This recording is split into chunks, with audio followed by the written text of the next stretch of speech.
امری واحلل عقدۃ من لسانی یفقہوا قولی۔ ناظرین کرام، السلام علیکم ورحمۃ اللہ وبرکاتہ۔ ہماری پچھلی نشست میں ہم بات کر رہے تھے بائبل میں دو بنیادی حصے، اولڈ ٹیسٹمنٹ اور نیو ٹیسٹمنٹ،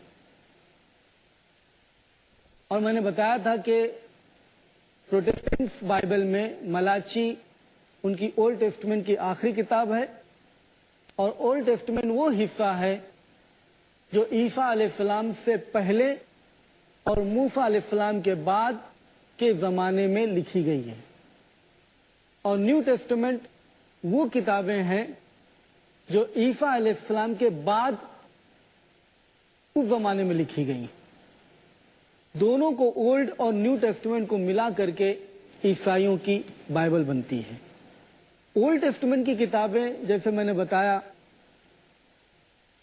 کہ عیسیٰ علیہ السلام سے پہلے یہ مرتب ہوئی ہیں اور وہ لکھی گئی ہیں، لیکن ایک عجیب بات ہے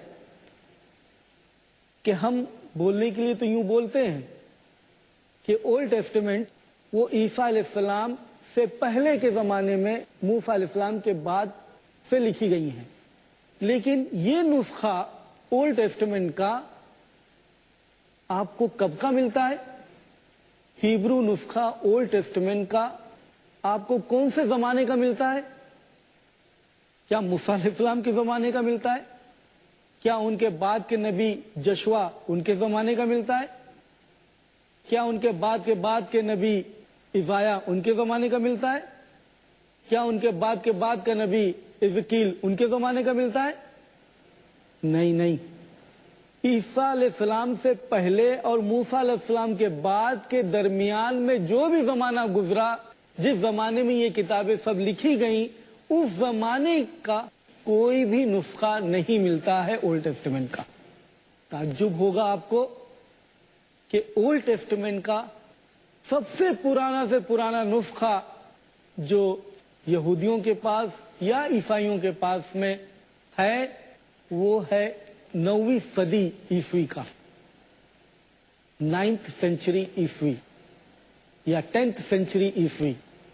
مطلب کیا ہوا کہ 1000 یا 1300 سال موسیٰ علیہ السلام اور عیسیٰ علیہ السلام کے بیچ کا وہ، اور 1000 سال اور عیسیٰ علیہ السلام کے بعد میں یا 900 سال بعد میں، یعنی 10 یا 1100 سال پہلے اس زمانے کا اولڈ ٹیسٹمنٹ کا نسخہ ملتا ہے۔ اس کے پہلے کا کوئی اولڈ ٹیسٹمنٹ کا نسخہ نہیں ہے، اور یہ بات وہ خود دریافت کرتے ہیں، کوئی یہ تحقیق اور کھوج بین کرنے کی ضرورت نہیں ہے۔ آپ دیکھیں ریوائز اسٹینڈرڈ ورژن، جو بائبل ریوائز اسٹینڈرڈ ورژن کے نام سے آخری میں ریوائزڈ ہو کر کے پبلش ہوئی ہے، ایک 1952 میں، اور پھر اس کے بعد میں جب ہنگامہ ہوا کہ بھائی اس میں سے یہ ساری چیزیں کیوں نکال دی، وہ ساری چیزیں انشاءاللہ بعد میں بحث کریں گے اس پر، تو جب ہنگامہ ہوا کہ یہ ساری چیزیں کیوں نکال دی، تو وہ ساری چیزیں پھر سے اس میں داخل کر دی گئی، اور پھر 1971 پھر دوبارہ ریوائز اسٹینڈرڈ ورژن دوبارہ اسی شکل میں نازل ہوئی، چینجز کے ساتھ میں۔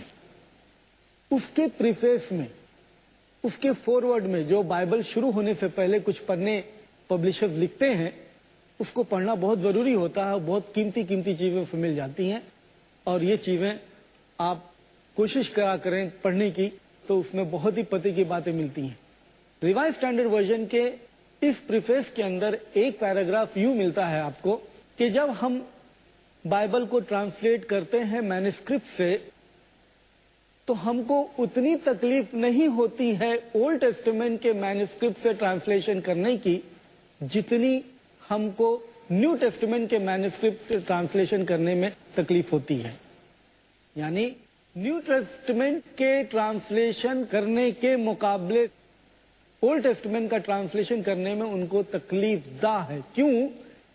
کیونکہ اولڈ ٹیسٹمنٹ کا نسخہ جو ہے وہ بہت ہی ریسنٹ کا ہے، بہت ہی ابھی کے زمانے کا ہے، اس میں زیادہ پیچیدگی کی بات نہیں، کیونکہ ابھی لکھا گیا ہے۔ بلکہ نیو ٹیسٹمنٹ میں ہم کو پیچیدگی آتی ہے کیونکہ ग्रीक के अंदर जो न्यू टेस्टामेंट के नुस्खे हैं वो बहुत सारे हैं, एक दो नहीं है बल्कि बहुत सारे हैं।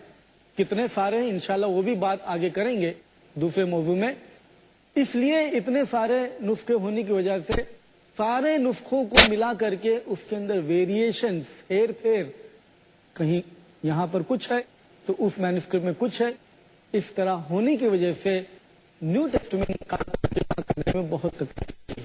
तो बताना ये चाह रहा हूं कि ओल्ड टेस्टामेंट का ये नुस्खा इनके पास में 9वीं सदी या 10वीं सदी ईस्वी का है। अब फिर वही सवाल उठता है कि अगर यहूदी की किताब ओल्ड टेस्टामेंट जिसको बोलते हैं दूसरा नाम तोरा, नबीहीम, कुतुबीम को मिला के तलक बना देते हैं, अगर वो किताब उनकी नजात के लिए है तो बताओ वो किताब जिसको वो आसमानी किताब समझते हैं, अल्लाह का कलाम समझते हैं, इंसानियत के नजात का जरिया समझते हैं, तो वो किताब महफूज क्यों करना रहे और उसका नुस्खा आपको ईसा अलैहिस्सलाम के 1000 साल, तकरीबन 1000 साल बाद आपको वो नुस्खा मिले? क्या यही सूरत होती है आसमानी किताब की? क्या यही खासियत होती है आसमानी किताब और अल्लाह के कलाम होने की? अकल ये जवाब देती है कि हरगिज हरगिज ऐसा हो ही नहीं सकता। वो अल्लाह जो हमारे हर चीज का कारसाज है, जो हमारे रहने का, खाने का, पीने का, अगर उस पर हम गुफ्तगू करें तो एक तफसील बहस हो जाएगी कि किस तरीके से वो हमारा हर चीज मुहैया करता है। हमारे लिए अगर पानी की जरूरत है तो पानी मुहैया करता है, हमारे लिए हवा की जरूरत है तो हवा मुहैया करता है, हर एक चीज हमारे लिए वो मुहैया करता है। अगर हमारी नजात के लिए ये किताबें थी तो क्यों कर ये महफूज ना रह पाई और वो हमको नुस्खा बाद के जमानों में मिलता है, ईसा अलैहिस्सलाम के 1000 साल बाद या 900 साल बाद मिलता है। ये ताज्जुब की बात नहीं तो क्या है? ताज्जुब की बात है कि यकीनन ऐसी किताब के बारे में ये हिस्ट्री हो, ये बातें मालूम हो, ऐसी किताब को हम ये नहीं कह सकते कि ये अल्लाह का कलाम हो सकता है।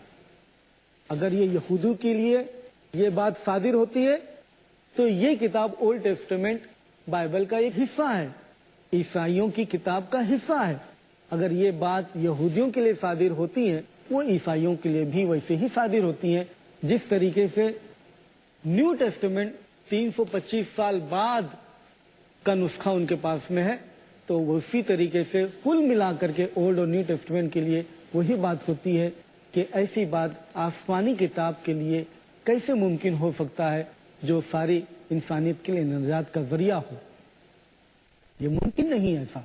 अब हम इस बात पर आते हैं कि हम ये जानने की कोशिश करें कि ये ओल्ड टेस्टामेंट की किताबें कब लिखी गई।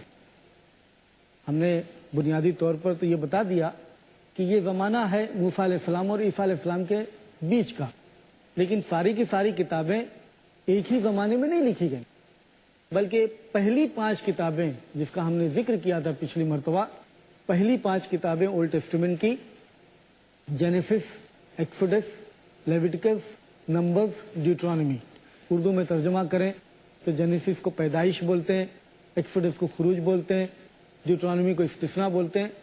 उर्दू बाइबल में आप देखेंगे तो इंशाल्लाह वो तर्जुमे मिल जाएंगे। लेकिन ये 5 किताबें हैं, जेनेसिस, एक्सोडस, लेविटिकस, नंबर्स, ड्यूटरॉनमी, ये 5 किताबें दूसरी ओल्ड टेस्टामेंट की किताबों के मुकाबले में ज्यादा अहम है, क्योंकि यहूदी और ईसाई दोनों हजरात ये टाइटल देते हैं कि ये किताबें मूसा अलैहिस्सलाम ने मुरतब की हैं, मूसा अलैहिस्सलाम ने लिखी हैं। ये बहस हम फिर करेंगे इंशाअल्लाह कि मूसा अलैहिस्सलाम ने लिखी हैं या नहीं लिखी हैं। लेकिन इंशाअल्लाह अभी वक्त हुआ एक ब्रेक का, ब्रेक के बाद इंशाअल्लाह जल्द हम हाजिर होते हैं और फिर मजीद बात करेंगे। बेरोजगारी, मुआशी बदहाली, दुनियावी मजबूरी, दीन से दूरी, जिस उम्मत के लिए इल्म का हासिल करना फर्ज करार दिया गया है, वही उम्मत इल्म से दूर रहे, क्या ये मुनासिब है? اب بھی وقت ہے. طلباء، والدین اور اساتذہ ہم سب مل کر معاشرے میں ایک مکمل علمی انقلاب برپا کریں.